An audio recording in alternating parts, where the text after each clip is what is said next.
ये हादसा उस समय का है जब मेरे दादाजी का देहांत हुआ था और वो उस समय बुंदौरा गांव यूपी में थे।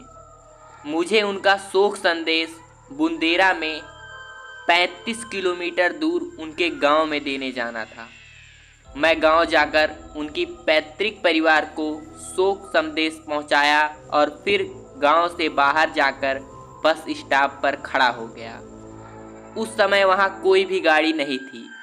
उस समय सर्दियां चल रही थीं और मुझे बड़े जोरों की ठंड लग रही थी। मैंने थोड़ी दूर पर एक चाय स्टॉल वाले को देखा और उसके पास गया और उनसे गाड़ी के बारे में पूछा।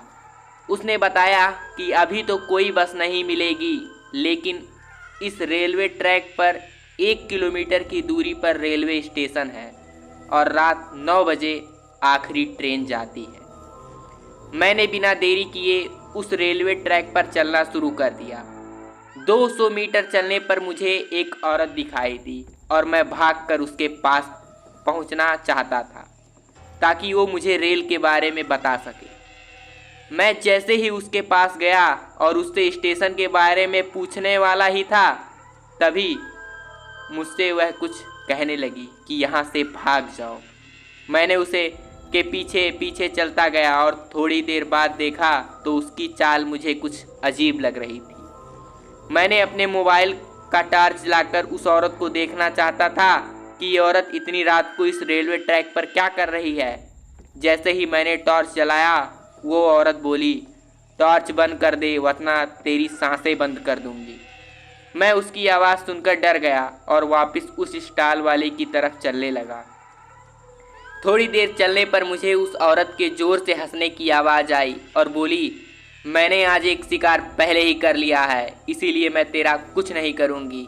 ये कहते ही वह ज़ोर ज़ोर से हंसने लगी और मेरे तरफ आई और जब तक मैं कुछ कर पाता तब तक उसने मेरे हाथ को ज़ोर से पकड़ा और मैं बेहोश हो गया। थोड़ी देर बाद जब मुझे होश आया तो मैंने देखा वहाँ कोई भी नहीं था।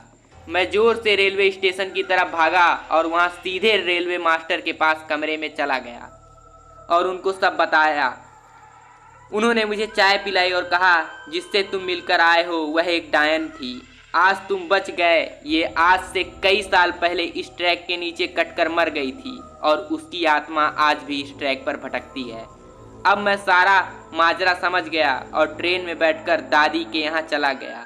इस घटना के बाद मुझे ट्रेन और रेलवे ट्रैक से बहुत डर लगता है।